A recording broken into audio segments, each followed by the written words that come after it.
Magandang araw po, welcome po sa aking channel of 9TV.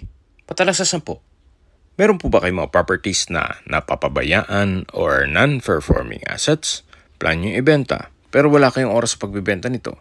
Kung ito'y pagkakatiwala nyo po sa amin, tawag lang po kayo sa aking numero. Usap po tayo, gawan ko po ng video for free.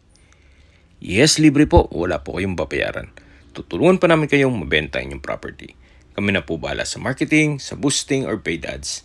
Even sa tripping, hindi na po kayo mapapagod sa pag-entertain ng mga buyers. Kami na po bahala sa lahat. Tawag lang po kayo. Nandito po tayo ngayon sa Santa Rosa, Laguna kung saan meron po tayong bagong video presentation.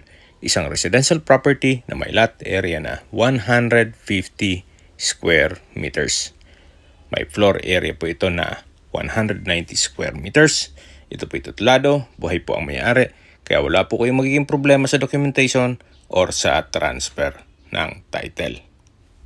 Ito po ay nasa loob ng isang exclusive subdivision na meron pong 24 hours security at kumpleto rin po ang amenities nito. Meron po itong 3 bedrooms, maid's room, 4 toilet and bath at ito naman po yung garahe na kung saan kakasya po ang dalawang sasakyan. Nakapakod na po buong property at meron na rin pong steel gate. Ito po yung main door, solid wood door.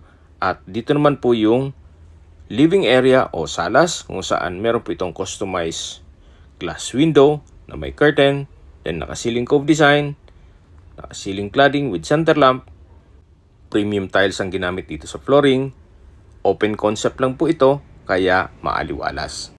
Ito pong property ay halos bago pa kaya wala po kayong ipapagawa dito. Ang kulang na lang po ay kayo at ang gamit nyo. Yan po yung hagdan papunta sa second floor. Meron pong understairs storage. At dito naman po yung dining area.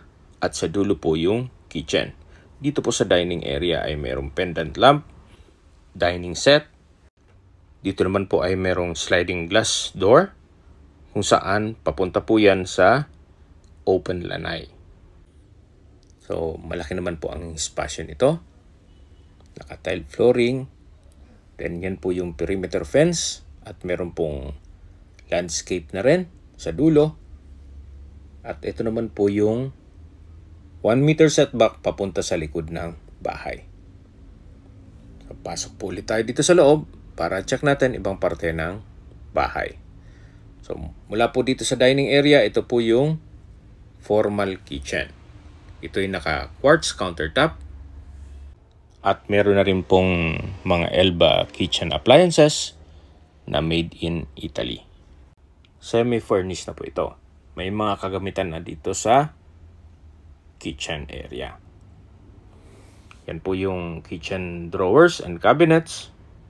Malaki din itong mga kitchen windows. May refrigerator, may oven at microwave. Meron na rin po itong pantry. Yan po yung electric stove. Ulitin ko po, lahat pong kitchen appliances ay brand new. Dito yung circuit breaker at ito naman yung powder room. Itong powder room po ay naka-tile bathroom wall at maayos naman ang toilet fixtures nito. Meron pong access door dito papunta sa service area at garahe. Yan po yung tinutukoy ko na kakasya ang dalawang sasakyan at sa dulo po yung main gate. Yan po yung concrete fence hanggang sa likod po yan. Mamaya po iikutan natin yan at dun po sa dulo naman yung maid's quarter. So babalik po tayo dito sa loob. Ito po yung dining area at sa dulo po yung living area. Aakyat po tayo. So ito pong hagdan ay naka-wooden staircase, wooden handrail at metal railing. Meron din po itong staircase window na may blinds na rin po ito. Samahan niyo po ako. Akyat po tayo. Dito po sa gilid ng hagdan ay meron pong glass walls na nag-serves as natural sunlight. So, at sa likod po niyan ay yung balkonahe o terrace. Ito po yung hallway papunta sa mga kwarto at sa dulo po yung common toilet and bath. Meron po ditong sliding glass door na papunta naman dito sa tinutukoy ko na balkonahe o terrace. Ito po yung naka-metal railing. Yan po yung glass walls. Pulido naman pagkapalitada. At dito naman po yung garahe. Then, yung service area sa dulo. At yung maid's room o maid's quarter.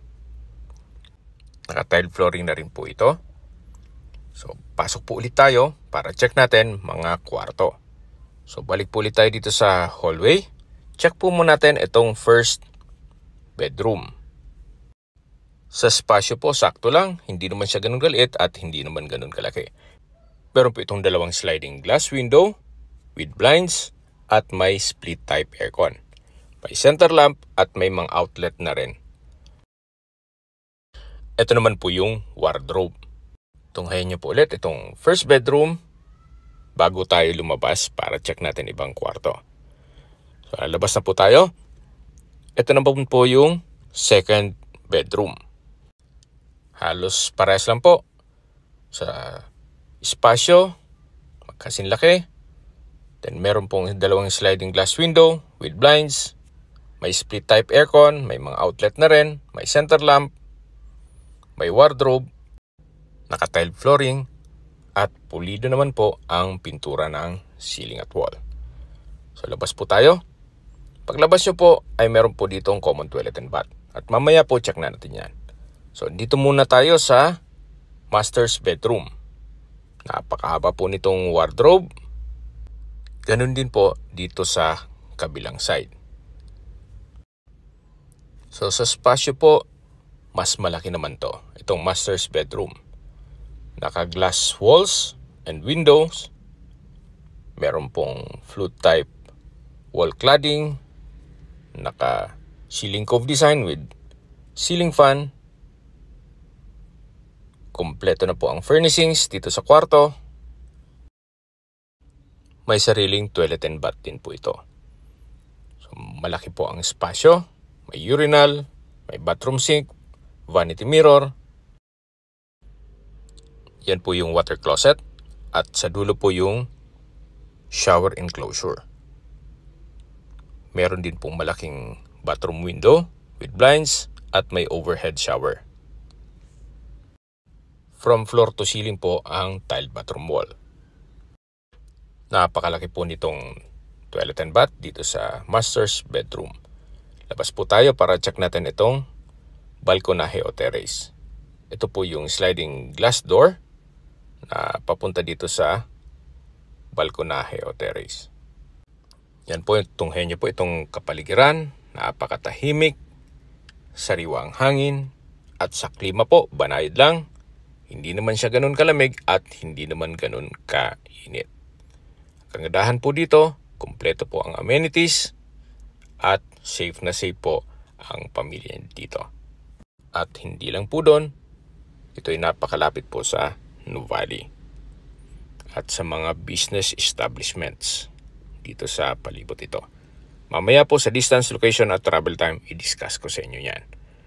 So meron pong split type aircon dito sa master's bedroom at lalabas po tayo para check natin itong common toilet and bath. Kumpleto na rin po ito. May hot and cold dito sa faucet, bathroom sink, vanity mirror, water closet, may urinal, may shower enclosure. From floor to ceiling itong tiled bathroom wall at may bathroom window. Mapapansin niyo po, maayos ang mga toilet fixtures kasi hindi po tinipid ni owner ang materyales. Ito po yung hallway. Yan po yung second bedroom, first bedroom at yung sliding glass door papunta sa balkonahe o terrace.